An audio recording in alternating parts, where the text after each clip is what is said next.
Self-mill is more than an okay spot in Standard right now. It's thriving, and in my opinion really viable, especially in Brawl because you can have Jace in your command zone. But self-mill is not an option for us. We need to go all the way. We have to brave the escape and lack of feasibility and try to mill our opponents out in Brawl.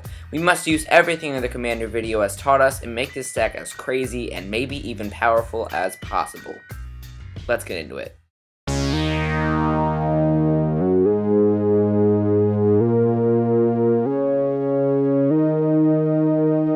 Heading this deck is going to be the ever-expensive and ever-powerful Ashiok Nightmare Muse.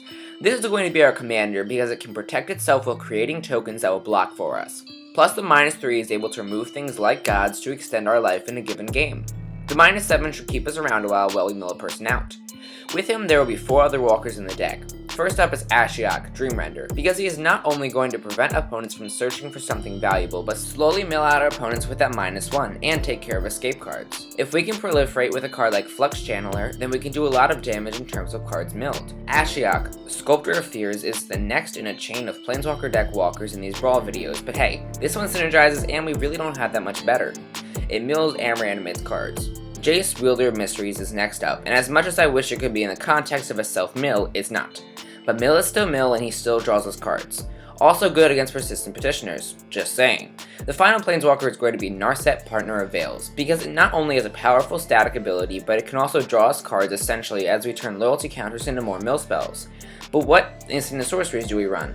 We run Drown in the Lock, which can be a bit risky, Didn't Say Please, Erebos' Intervention, Thassa's Intervention, and Thought Collapse to mill our opponents or disrupt their board while we are also doing things. Mission Briefing is there to record these cards and use them once more to our advantage, while on the sorcery side, Bond of Insight fills a similar role. Enter the God Eternals is another card in which the mill is more incidental than anything else, but nonetheless 4 cards is 4 cards, and we will be getting a whole lot of value out of this card. Speaking of value, Vicious Rumors is a slightly powerful spell for just 1 mana. It depletes our opponents of resources immensely while putting us ahead. Sweet Oblivion can also put us ahead if we build a graveyard to keep this guy coming back. This card itself is less than great, but the fact that it may come back earns it a slot here. Next up is Scheming Symmetry, and wow, this thing is good in the deck. You and your opponent search for a card, yes. We keep the card on top while all we have to do is attack with one of our commander's tokens, and they don't get to use that card this game. But if things do go out of hand, then we can play Flood of Tears because it's the board wipe that allows us to rebuild first.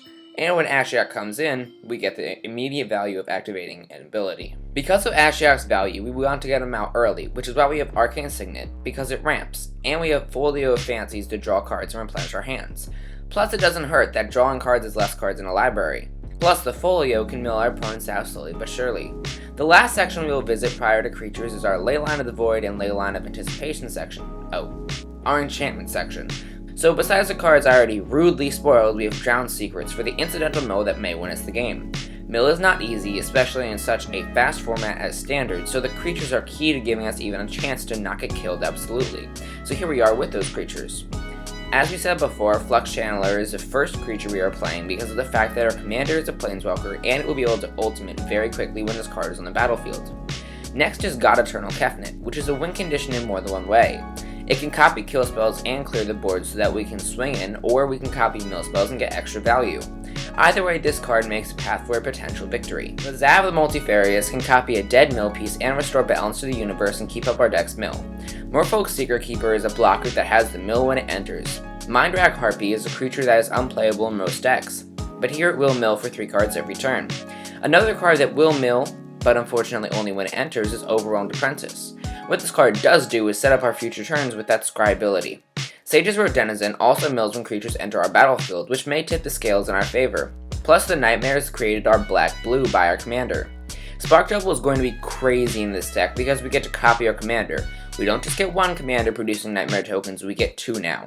This could be incredible and make mill be good enough for this deck. Next up is probably the best mill card in the deck, Sphinx Mindbreaker, because it depletes 1/6 of the starting library on enter. That's pretty impressive. And if we can't mill out to win, then Sir Conrad the Grim can win for us, or we'll die trying. Thassa, Deep Dwelling, synergizes with Overwhelmed Apprentice, Sage's Road Denizen, Sphinx Mindbreaker, Wall of Lost Thoughts, and another card we're going to play in this deck, the Haunt of Hightower, because all of these can be flickered and trigger enter the battlefield abilities. Thief of Sanity is the next card on the list, and it will mill and draw cards with this damage trigger. Vantress Gargoyle is the last creature we will cover today, and it will not only mill for free, but it's both an attacker and blocker under the right circumstances. This deck is going to have to straddle a fine line between exiling graveyards and keeping cards in graveyards for value. To bolster this deck, we want to play some mill synergy lands, like Mystic Sanctuary, which could bring back a kill spell or even a mill spell.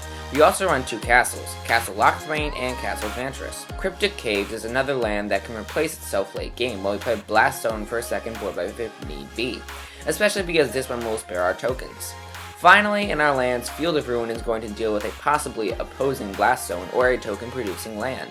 Well, that's it for this short little fun deck tech. If I play this deck, you want to be subscribed so you don't miss that, so make sure you have clicked that subscribe button, and thank you guys so much for watching, and have a great